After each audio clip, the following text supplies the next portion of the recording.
Alrighty. So here on this slide, you can see our presentation objectives. What I really want to highlight as you review these objectives is that this is a journey, probably a journey that most of us are on, and we're somewhere within that time frame.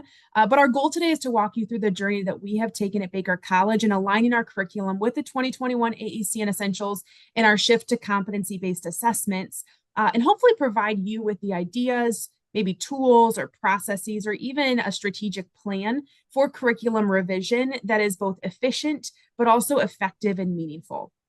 So I just want to, as a caveat, say hang in there with us, especially through this first part, as it can feel overwhelming, but know that this will all kind of come together at the end and hopefully give you a real well-rounded picture of a strategic process. Throughout this presentation, we have some interactive components, so some polling so that we can get some insight into where you're at in this process and how you can relate to the content that we're sharing. That way we can use it to support our discussions throughout today's presentation. So we're going to start us off with a poll question here. What stage are you at in currently revising your curriculum to support AACN's 2021 Essentials? So if you have your device and pull it out, then you should be able to scan that QR code to interact live. And if not, we can always do a poll within the room too. And then we can speak to those results.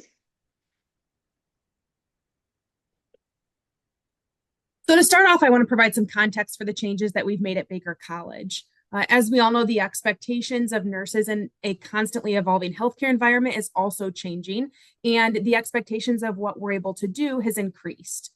In addition, there's research over the past couple of years that has demonstrated that our previous education practices have resulted in gaps and are not adequately preparing our nursing graduates. A couple examples of that.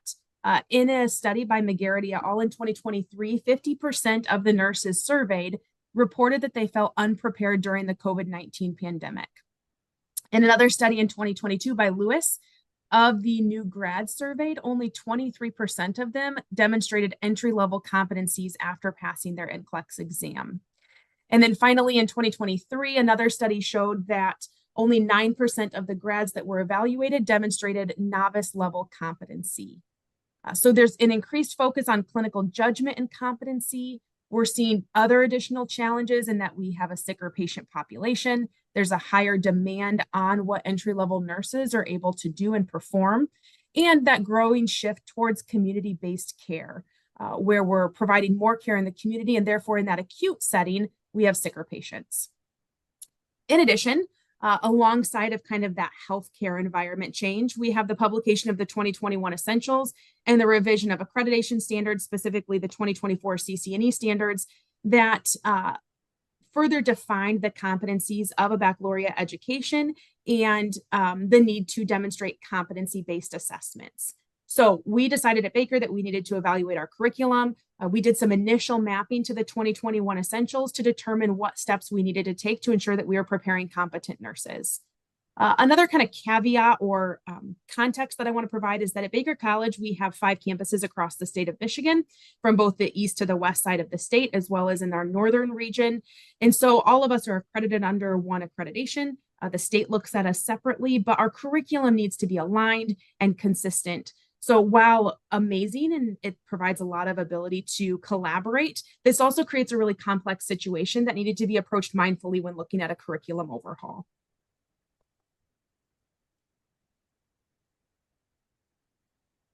So when we initially started mapping our curriculum at the time to the 2021 AACN Essentials, we formed what we called the mapping committee.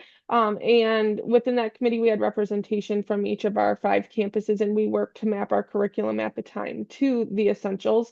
And it became very apparent that we really weren't effectively serving our students at that point.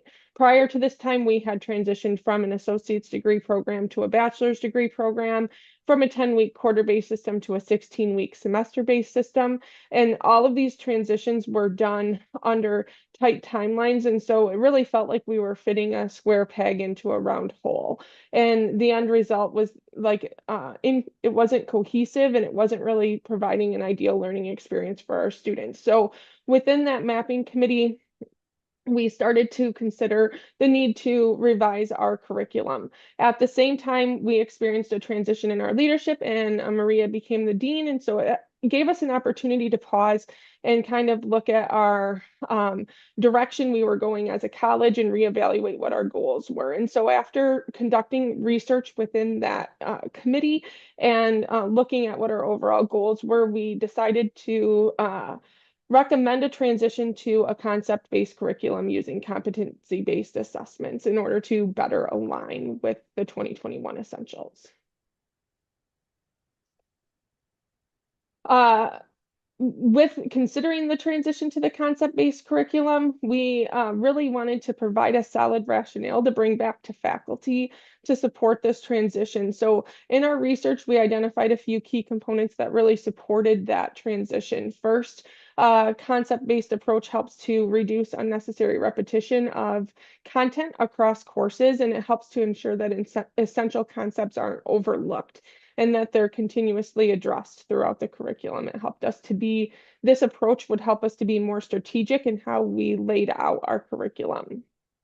Secondly, we found that a concept-based curriculum model helps to create a space for faculty to have more active learning experiences. Gone are the days where students can read and memorize content. We need our students to master clinical judgment. And so a concept-based curriculum we felt better served faculty to create and develop and implement more active learning strategies. This ultimately will help students to establish better long-term memory and deeper understanding of content and better ability to retain that information as they progress through the program. Ultimately, a concept-based curriculum helps to support more interactive and integrated learning environments and better engagement for both students and faculty with content so that they can apply what they learn at the practice settings.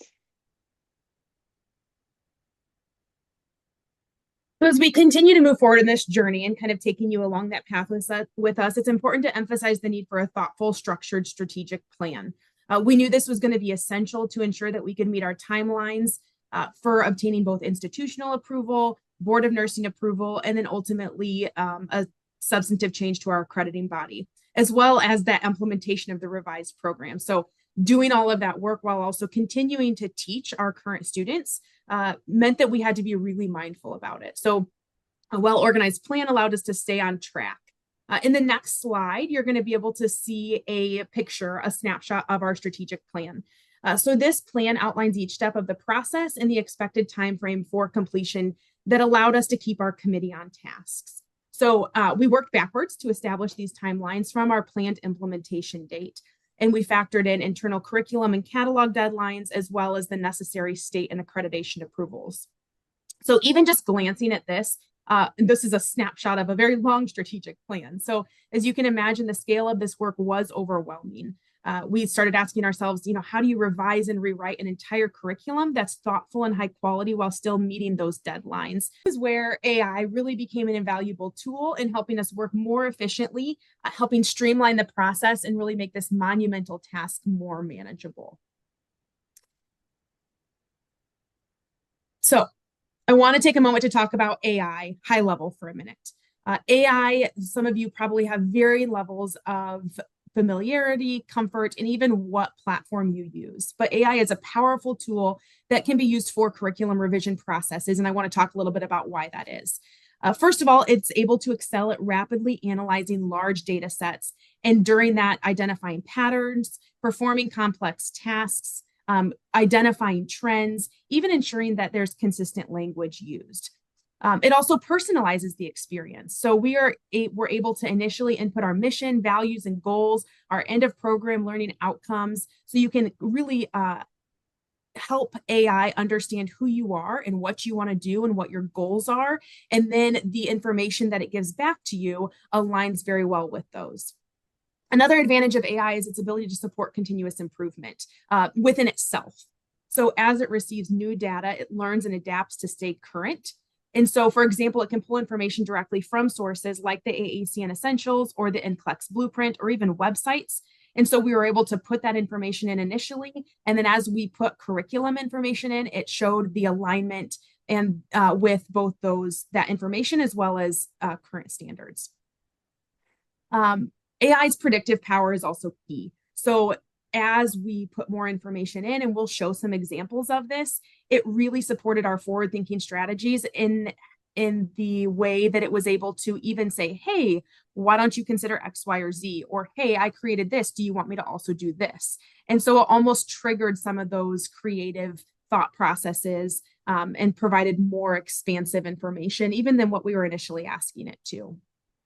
Finally, AI is scalable, right? So it maintains that efficiency and consistency across large projects to make sure that we had that consistent verbiage throughout our entire curriculum revision process and helped us kind of have those checks and balances in place.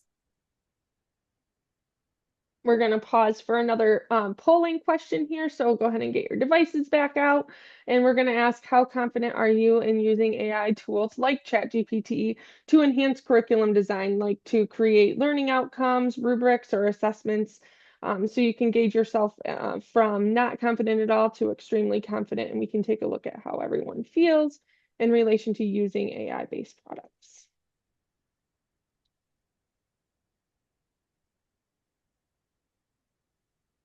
So similar to probably the representation in this room, we also encountered a range of skill levels and comforts with using AI.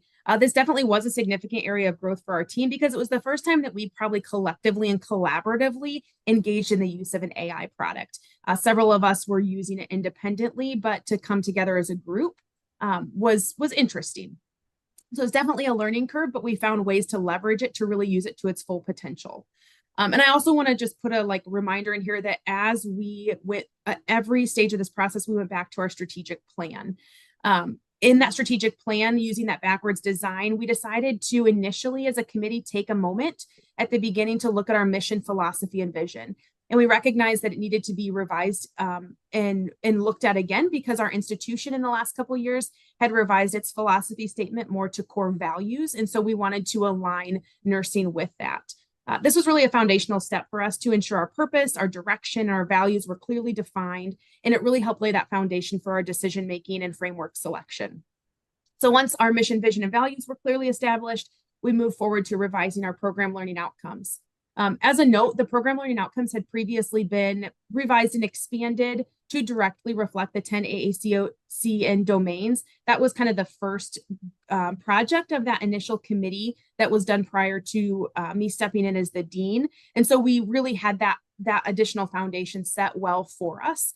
But we decided to take another look at that and include sub-PLO competency statements to integrate the 45 AACN competencies that would then allow us to clearly map course learning outcomes, competency assessments to our end of program learning outcomes as well. So the next slide can show you a screenshot of what our BSL and PLO competencies look like. And this was kind of the end result. So a little bit about how we got there. First of all, like I said, we put all the information from the AACN essentials, domains, and competencies into ChatGPT. We then entered our revised program learning outcomes and we asked AI to draft sub-competencies. And then we got smart and asked it to map it to the competencies. And really, that was a key component, was that prompt engineering, revising what our prompts were, defining who we were, and really clearly articulating what we wanted. You kind of have to get a little bossy with it, but this was crucial for getting our best results. In the review process of these, we had multiple faculty members kind of sitting around a table together. We all had our computers pulled up and we were putting slightly different prompts into AI. We then compiled those results into a shared spreadsheet that we were all able to look at, which allowed everyone to review it, to critique, to revise, and then we used those refined statements that really had our critical evaluation of that to have the end result, which is what you can see here. Another thing that I'll point out is that we didn't really want 45 sub-competency statements. So you can see that multiple of these competency statements were kind of a conglomeration of several AACN competency statements. So once we had our PLOs finalized and our sub-PLOs, we moved on to creating a revised academic plan. So at this stage, we brought in the NCLEX test blueprint to ensure that we are integrating all the necessary concepts and content into our curriculum to ensure that we are aligning with those current standards and future licensing expectations. So we began by listing draft course names and corresponding credit hours. We used our current our academic plans and curriculum to speak into this, as well as really being able to say, hey, we have the opportunity to dream up what we want a curriculum to look like with this new concept-based framework. And so we used kind of that expertise and wisdom that we had, as well as the creative thinking to create this new academic plan. From there, we finalized course descriptions. And here on the left-hand side of the screen, you can see an example of one of the prompts that we used to even use AI in this. So we asked it to, we defined, here's the content or the concepts that we want addressed in this course, that it's a first level course, that we want to align with the AAC and essentials. And remember, we had already fed it all that information, so it knew what we were talking about. Here's an example of a course title and description for our psychosocial integrity, or like a mental health course in nursing that was created. So I throw this up here again to say, like, this was truly our roadmap. We referred back to our strategic plan over and over to make sure that we were on track. So once we had these key elements in place, the PLOs, the sub PLOs, the academic plan, and somewhat of a draft of course descriptions, we paused and we wanted to go back to faculty to review this, to get their feedback, and to have a vote to ensure that we maintain that shared governance approach. The materials that we presented to faculty included the rationale that Kelly talked about the concept-based framework, our PLOs mapped to the competencies, and then the academic plans, like I said, that included that rough outline. To ensure that we had good faculty involvement and that there really was a space for voices, myself and one of the committee chairs visited each campus to present the materials in person, address questions, gather feedback. And that was really beneficial because it truly gave each campus with its own unique personality the ability to have a voice. So afterwards, once we had done all of that, we sent out a Google form and had an all faculty virtual meeting in which we collected questions, had conversation, kind of reviewed at high level once again to make sure that there was a clear understanding of kind of the direction we were taking. After this meeting, we held a vote, and I'm happy to report that there was a large majority, pretty much almost a complete majority, in moving forward with the revised curriculum. With the strategic plan in place, we decided to restructure our mapping committee that had those 5 representatives on it into what we termed the revamp committee.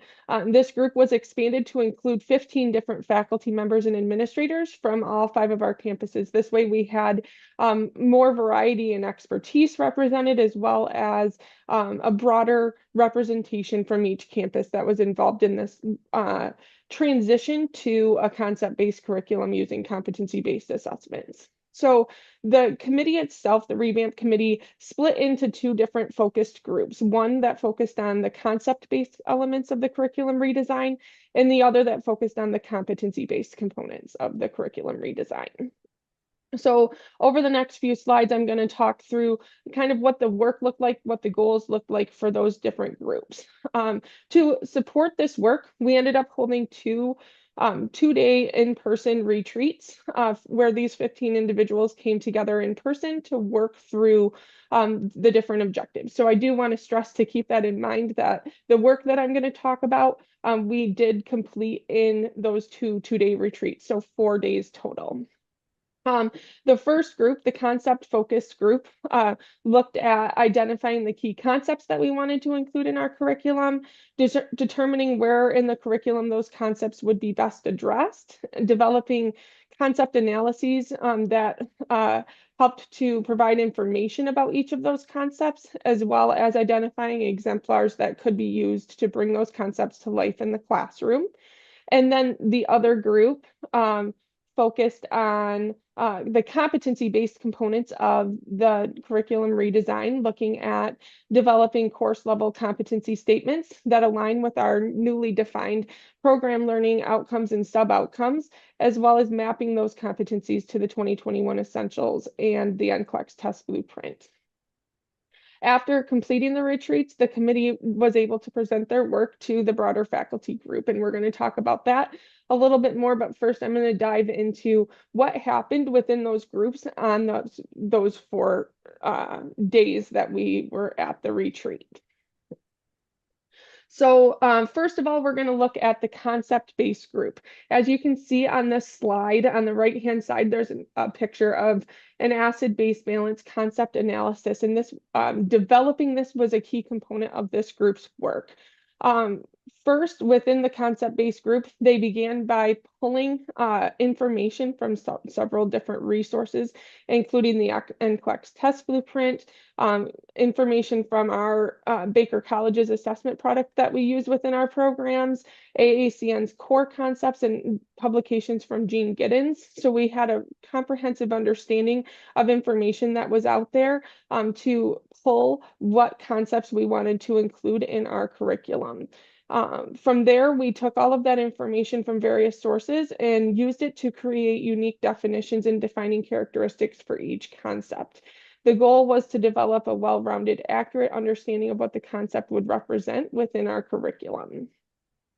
Then we were able to use AI again, thankfully, to help us be more efficient in helping to identify practical exemplars that could help us to bring those concepts to life within the curriculum. So we provided in those concept analyses some distinct exemplars that could be used to bring those concepts to life. After identifying those potential exemplars, the faculty group then took some time to align the concept and its associated exemplars with appropriate courses throughout the curriculum. And this step helped us to ensure that we had the right content presented at the right time within our curriculum map. And that course, that helped to ensure that the course objectives were being aligned with the concepts that were defined. The final product was the development of the concept analysis for each of the concepts that we defined within our curriculum. And this concept analysis provided a clear evidence-based definition, defining characteristics, the exemplars that faculty could use to bring that concept to life, and guidance for course alignment. And so these analyses not only will help to help students to understand what they need to know about a concept, but also can help faculty in developing instructional materials as they bring these concepts to life in the classroom. We then had this concept analysis developed for each of the concepts that we had defined within our curriculum. And then within the competency-based group, faculty gathered a variety of different inputs that we wanted to consider in determining student learning outcome level competencies for each course. So we pulled information from our program learning outcomes that we had previously defined, the sub-learning program learning outcomes that we had, applicable student learning outcomes from our previous curriculum, as well as AACN's competencies and other key content that we felt was applicable based on our expertise, and pulled that all together using crafted AI prompts to generate course level competency statements. Over time, again, within this group, many faculty members were working with it within AI to generate prompts. And then ultimately we started asking its responses to be mapped to AACN's essentials to help to save us time and ensure that curriculum or that thread of consistency within the curriculum components that AI was giving us. As Maria talked about, we were working in that small group and many of us were generating multiple different prompts, dropping the responses into a spreadsheet so we could review and continue to refine the results until we got that the responses that we liked and supported our curriculum vision and goals. Over time, we even started to ask AI to share behavioral indicators that would relate to those student learning outcomes. This was helpful, although not our initial focus, it was helpful in seeing those objectives come to life in the classroom. What would the behaviors look like? So it would help us to use that information later on when it comes to developing course assignments and activities that align with those course objectives. Ultimately, this process supported the development of our master curriculum map, which we're going to take some time to look at.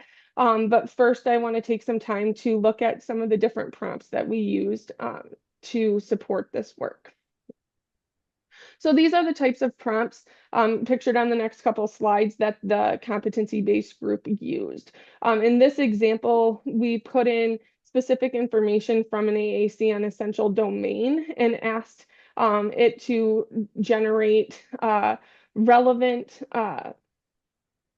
student learning outcomes based on our sub-program learning outcomes and the domain information. And it generated student learning outcomes for an entry-level course.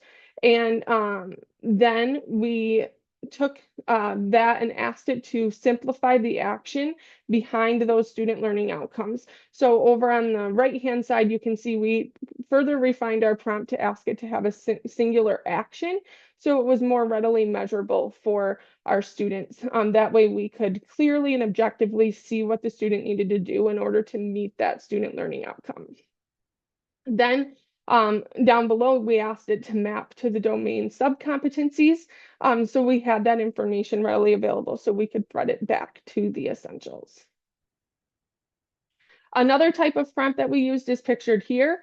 Here we put in a program learning outcome from our recently drafted program learning outcomes and asked it to generate a entry-level course competency statement along with behavioral indicators so we could see how that course competency statement would come to life in the classroom.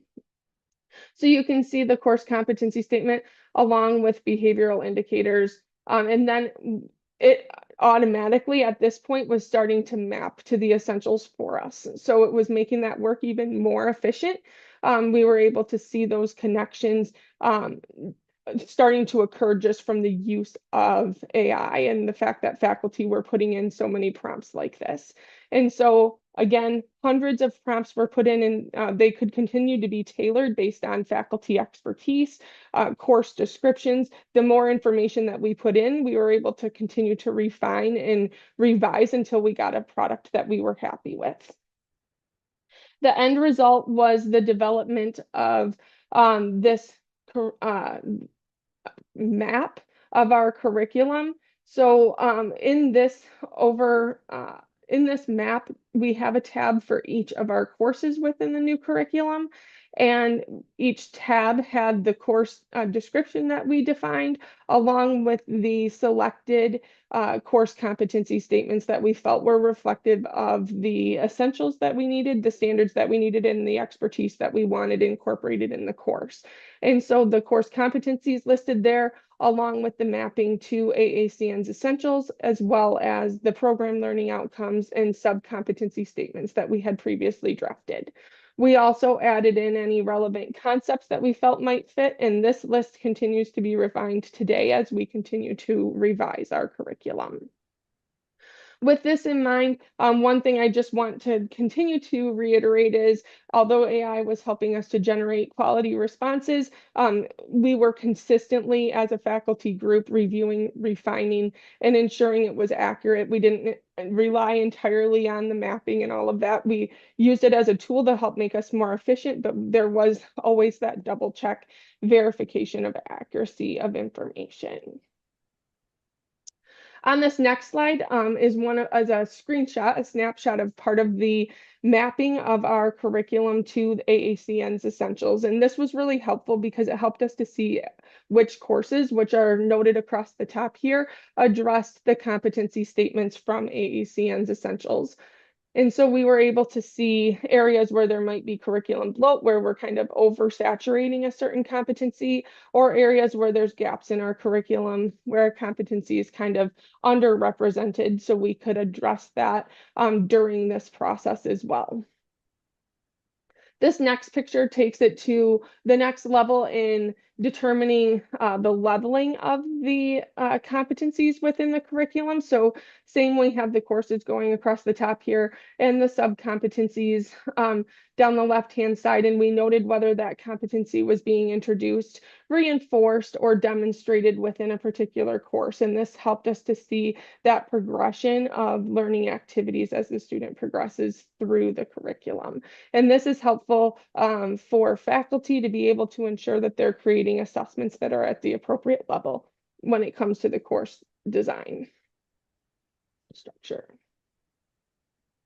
So we compiled all the information from the revamp committee that Kelly just walked through into a unified presentation that would allow faculty who weren't involved in the committee to see all the completed elements of our revised curriculum. We then held a curriculum business meeting where we reviewed the entire revision, provided opportunities for faculty to ask questions and offer feedback, and that went well. And as a reminder, because we had that varied representation from every single campus, those individuals were able to connect with the faculty on their campus and be kind of that liaison or even just that expert in the process for their campus to be able to kind of navigate some of those questions or even concerns about the process. So given the lack of significant feedback at that curriculum business meeting, and when I say lack of significant feedback, it was lack of concerning feedback in the sense that there were lots of good questions that facilitated discussion, but there was just also a very strong sense of support that this was the direction that we needed to go and the work that was being done was meaningful. So one other kind of unique aspect of Baker College is that our college largely dictates curriculum approval processes. So every institution is different in what that governance structure looks like and what the requirement for curriculum approval is. But within the College of Nursing itself, we have a lot of autonomy. But that also meant that we had to be mindful about our engagement with other key stakeholders at our institution to ensure that broad support. So we took the additional step of myself and Kelly meeting with our vice president of academics and the director of assessment and the instructional design team kind of at this point as well. We sent all this information to them and then had a meeting in which we kind of reviewed it, really took them on the journey that we're taking you on today and to get their buy-in and their feedback really. And not only was it a helpful meeting, but it was also super validating because they were supportive of it. And since then, really this process, some of those charts that you've seen of the curriculum mapping and even just definition kind of within one central location has really become a model for the curriculum revision processes in some of our other programs. So that's been beneficial to our institution at large. This next slide shows kind of the table of contents of what our final submission was. And this really was, I don't know, it's almost our curriculum Bible, right? Where everything all in one place that we were able to submit to the Board of Nursing. So it reviewed our previous mission, vision, philosophy, our revision, and then it did the same thing for our curriculum, our current curriculum, our revised curriculum, and really the why behind the what for all of those pieces. This guide is also able to serve as a key resource, providing faculty and stakeholders with that detailed understanding of the curriculum revision and the elements of the new program. One other important thing that I want to just kind of bring up here is something that we didn't think of initially, and that was review of our policies. So we needed to go back to our nursing student handbook and ensure that if there were policies that were aligned with elements of our, I'll say, old curriculum or current curriculum, that we updated those. So that included things like our progression policies, our readmission policies, even how we use testing potentially. As we continue to do this curriculum work, we're going back to those policies and procedures pretty frequently to ensure that we get approval or that there's alignment there as well. So this was submitted to the Board of Nursing where we received full approval upon the first submission. So we were really excited about that. So I'm just going to very briefly kind of high level where we are today, and Kelly will expand on that a little bit more. So throughout this process, I was able to work with our administration and negotiate for a director of curriculum and accreditation, which is Kelly's role, to really support curriculum review and revision processes, alignment with accreditation standards, and kind of be the key person and point for that. In addition, we restructured our committees to better support course development and course revision while continuing to be mindful about our current curriculum and keep the assessment processes active there as well. We also had to focus on faculty development. Once again, we had varying levels of support and experience in different types of curriculum, specifically a concept-based curriculum. And so ensuring that we were providing appropriate training. And then finally, the launch of a curriculum compass newsletter, which was launched by Kelly to keep faculty informed, and she'll share a little bit more about what this looks like. So as Maria has alluded a few times, a critical part of the success of this transformation of our curriculum has been consistent faculty engagement and support. So we have taken some steps to support faculty engagement along every step of the way of this transition time. So we started to hold regular faculty workshops as part of our semester-based faculty meetings, both virtually and in person. And these sessions help us to focus on key areas such as competency-based teaching and learning, competency-based assessment development, concept-based teaching practices, and helping to build kind of a shared understanding and capacity across all campuses so that faculty have the tools that they need to support the implementation of this new curriculum. Looking ahead in the near future, we're excited to host a collaborative session with our faculty development and instructional design teams to equip faculty with practical tools and strategies to bring this new curriculum to life within the classroom. And at the same time, we've started to launch our new course subcommittees, and 4 of our courses within the new curriculum have started to be developed over the last academic year. And so they are currently working on developing assignments and assessments that support behavioral indicators and the competencies of the 2021 essentials. At the same time, all of this work is aligning beautifully with a college-wide transition to a new software platform that's used to assess program learning outcomes and institutional level outcomes related to program assessment. And so we've been able to keep that in mind as we work through the development of our courses and the transition of our curriculum to also align with that transition, which Maria will talk about here shortly. I'm going to jump into some screenshots to just show some of the deliverables that have been shared with faculty to support the work that's been done to date. On this screen, these images show the varying changes to our committee structure that we've made. So as part of shared governance in our current curriculum, we have committees that support the curriculum design process, but we have transitioned those to also develop a new committee structure that focuses on the concept-based curriculum courses. And with that, again, using that backwards design approach in our strategic plan, I was able to map out the curriculum in entirety. So down on the bottom left, you can see kind of when our new courses will launch, along with like the deadlines that we have internally from instructional design to have those courses developed. And after mapping this all out in the presence of our current curriculum as well, I was able to determine the need for those committees to start working a year in advance of the institutional deadlines that we have. So those committees have started working. On the right-hand side, you can see a full schedule of what our committee schedule looks like, meeting schedule looks like for a semester. And this way, faculty can see when committees are meeting for our current curriculum, when committees are meeting for the new curriculum, and other meetings that we have to support faculty governance and ongoing assessment of our curriculum standards and all of those various components. And so that, along with clear objectives, was clearly shared with all faculty so that they can speak into the process as well as understand the work that is to come. So this is an active document that's shared with faculty regularly, so they have information available to them as far as what next steps are. On this screen, I have pictured some samples of the Curriculum Compass newsletter, which is something that I send out monthly to kind of keep faculty connected to the curriculum revision process.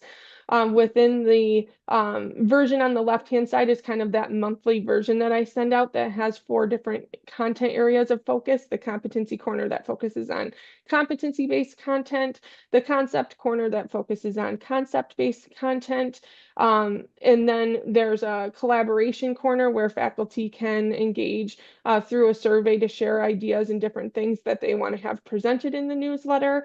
And then there's also the connection corner, which pulls in resources like webinars and other strategies that might be helpful for the faculty as they continue to work through this process. In the middle there, you can see even when faculty requests some additional information on a topic, then that's usually provided here as well. On the right-hand side, I shared a screenshot of the series that we had shaping the behavioral indicators. So when AACN came out seeking input from colleges in regards to the behavioral indicator process, this was a way that faculty could engage in the process consistently and voice into the development of the behavioral indicators at the national level through engagement in this newsletter. So faculty were provided weekly with the behavioral indicators that I was able to draft, and then they were able to speak into those through commenting on this interactive spreadsheet. They were able to share their input, offer more behavioral indicators that they wanted to see, changes, etc., and kind of sign off that they reviewed them. And then I was able to bring this back to the formal draft from AACN, and faculty were able to then speak into it. It was sent out every week for 10 weeks, with each week focusing on a different domain. And then, so faculty were able to engage in that process consistently throughout the implementation of those, or the development of those behavioral indicators as well. Oh, and we are going to pause for another polling question before we transition to talking about different assessment platforms that might be helpful in measuring kind of at the institutional level. So first, this question is, does your institution use a platform to track assessment data across courses, programs, or institutional wide? So we can take a moment to answer that and then reflect on the results there.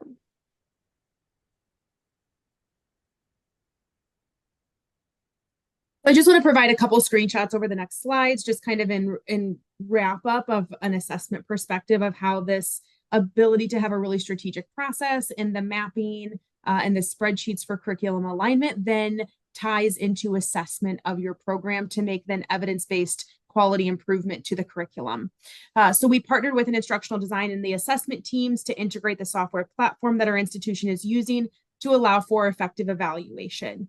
So here's an example of kind of some of the reports that we're able to get here. So we are able to tie our course student learning outcomes and also our end of program learning outcomes to rubrics in the background. And so while faculty grade assignments on rubric content, the platform works in the background to gather data on both course and program levels to evaluate attainment of outcomes by the student as demonstrated through those what we call direct measures or competency assessments.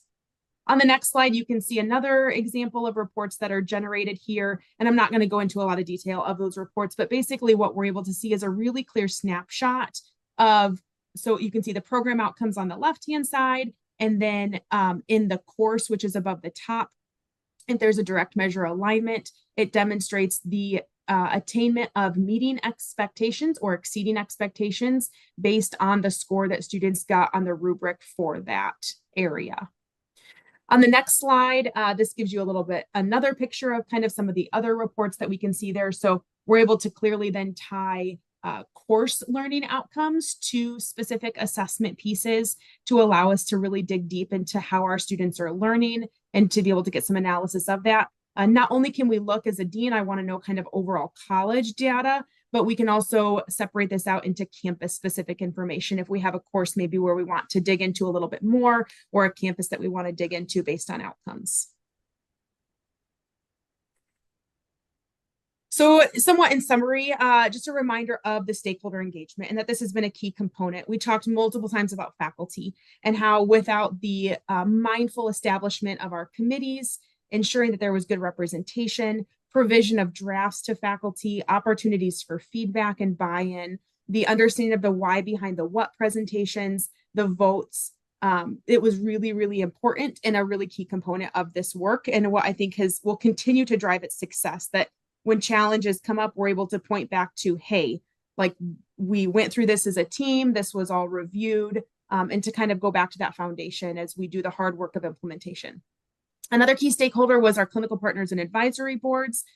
We sent surveys out to them initially at the beginning of this work as well to ask them about gaps that they see in graduates, to not only look at kind of those national statistics that we talked about early on, but also in our areas, what are key strategies that we need to help focus on as well to help support them.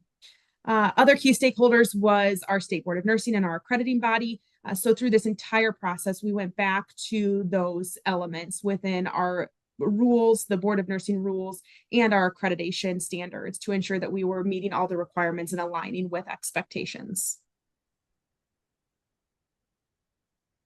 So, just to speak into the other components that led to the success of this transition thus far, the success of our curriculum overhaul was the result of, I think, the collaboration between AI tools and faculty expertise. AI played a key role in synthesizing information quickly from a wide range of educational resources, including the essentials, and it did this efficiently, giving faculty a strong foundation of content to review and revise and continue to critique. Again, I want to stress that a bulk of the work that was presented here was done within 4 days' time because of the use of AI.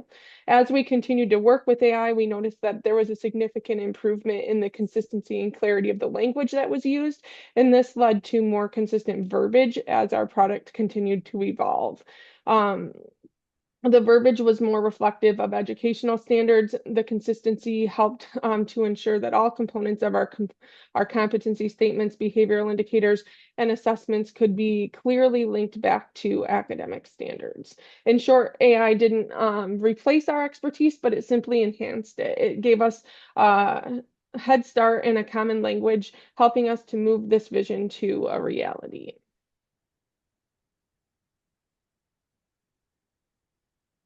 As with any new technology, there were definitely some initial skepticism to the use of AI, as Maria mentioned. Initially, some members within our revamp committee had some exposure to AI, while others didn't have any exposure to AI. So we kind of had to meet in the middle and determine how we were going to use the tool and embrace it while also supporting the faculty expertise that was in the room. We worked together to engineer prompts that generated responses that were rooted in both faculty expertise and educational standards, and this helped us to ensure that we were getting a product that we were all satisfied with in the end. This process highlighted a very critical point for us, that AI is a tool, but that human oversight is essential. With every step of the way, there was that need for critical review, critical analysis, and refinement to ensure that the product was what we wanted it to be in the end.